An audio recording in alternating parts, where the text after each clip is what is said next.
Tonight, we will ask a bold question. What is evil? Is it a cosmic force, a flaw in the soul, or a mirror that shows the parts of us we refuse to see? This is episode 1, The Nature of Evil. What do we mean by evil? Before we can understand why evil exists, we must name it. Is evil a thing with substance, or a label we hang on certain acts and people? Philosophers have answered this question in different ways. Some, like Augustine, described wrongdoing as the absence of the good, a gap, a failing. Others, like Plato, saw moral error as ignorance. People act harmfully because they do not truly know the good. And yet others, like Nietzsche, challenged the very categories of good and evil, arguing they are shaped by power and historical perspective. So, is evil objective, or is it a mirror framed by culture, language, and power? Tonight, we will walk all these rooms, theology, philosophy, and psychology, to see whether evil lives out there or inside us. The shadow, psychology, and the individual. One of the most useful metaphors for the darker side of human nature comes from Carl Jung. The shadow. The shadow is not a moral condemnation. It is the part of the self we do not recognize, forbidden impulses, fears and desires we push underground. Jung warned that what we repress tends to grow in secret, and if left unexamined, can control our lives. Psychology also shows us, terrifyingly clearly, that ordinary people can commit harmful acts under certain conditions. Philip Zimbardo's research in the 1970s revealed how social roles and environments reshape behavior. When ordinary people were placed in a simulated prison, many adopted cruel roles they said later they didn't recognize as themselves.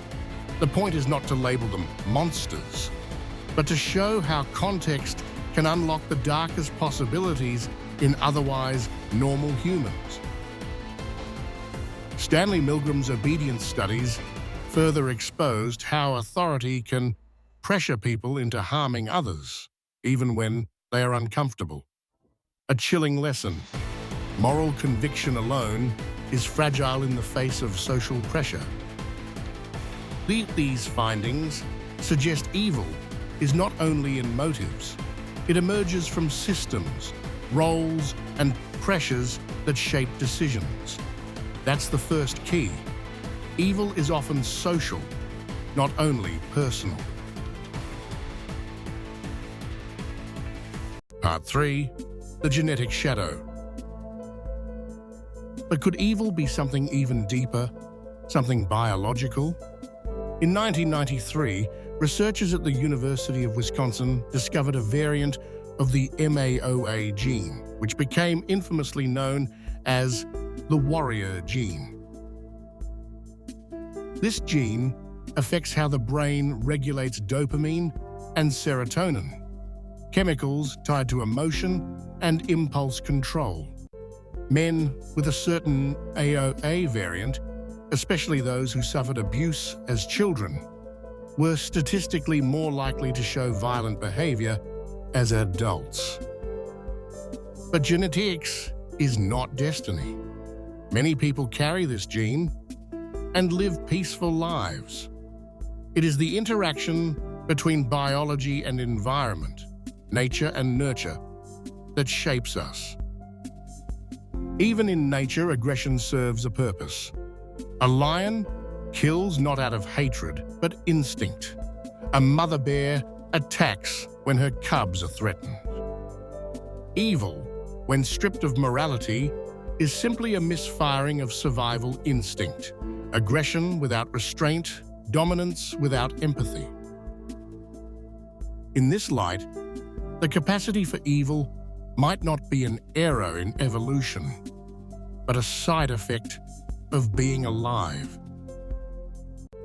Part 4. When ordinary people become evil. If evil isn't just in genes, then where does it show its face? The most terrifying answer came not from soldiers or psychopaths, but from ordinary people. In 1961, psychologist Stanley Milgram at Yale University ran an experiment that shocked the world. Volunteers believed they were administering electric shocks to another person when they answered incorrectly. The authority figure in a lab coat insisted, "Please continue," and they did.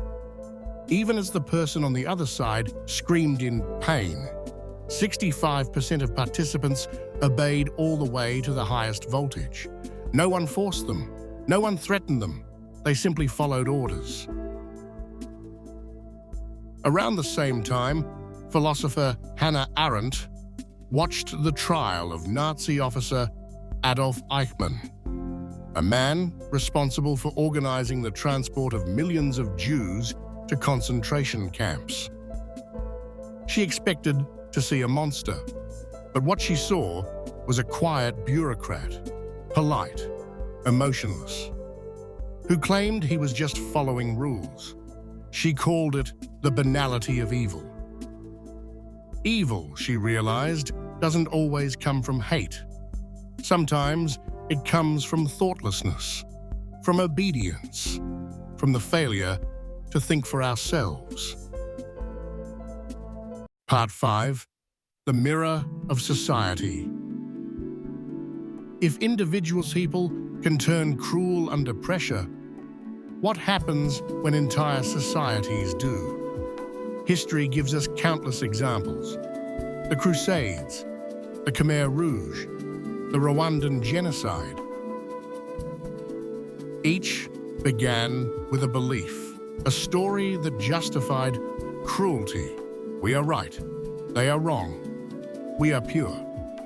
They are corrupt. Once that story takes hold, ordinary people can commit unthinkable acts with a clear conscience. Modern psychology calls this moral disengagement, the process by which people justify harm by redefining it as necessary or for the greater good. Social media has given us a new version of this, digital tribalism. People dehumanize strangers online because they don't see faces, only opinions. The line between moral conviction and moral blindness has never been thinner. Part 6. The Necessary Evil. Here's the paradox. The world can never be free of evil, because good cannot exist without it. Every religion, every philosophy in its own way admits this balance. The Tao says, the Tao that can be told is not the eternal Tao. The 10,000 things carry yin and embrace yang. In Buddhism, suffering dukkha is not a mistake. It's the first noble truth. In Christianity, even the devil serves a purpose, testing faith, revealing the strength of virtue. And science agrees. Nature evolves through tension. Growth comes from struggle. As Nietzsche wrote, one must still have chaos in oneself to give birth to a dancing star. The darkness isn't here to destroy us. It's here to challenge us. Part 7. Facing our own shadow.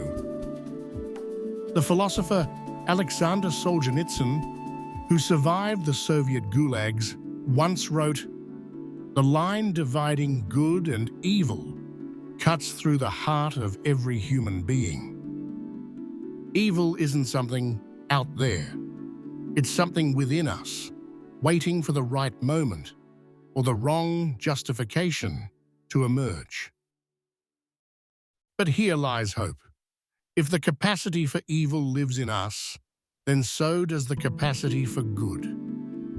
To face our shadow is not to become darker, but to become whole. Because to understand evil, truly understand it, is the only way to rise above it. The world will never be free of darkness, but every act of kindness, every choice of compassion, every moment of courage pushes that darkness back, if only a little. Evil may always exist, but so will we. And as long as there are humans willing to face their shadow, there will always be light. This was episode 1 of The Nature of Evil, The Shadow Within. In the next chapter, we'll explore how darkness spreads, not just within individuals, but across entire societies. How power and ideology can twist good intention into horror, and why even the brightest minds can fall to corruption. Stay with us as we continue this journey into the heart of what makes us human, both the light and the dark.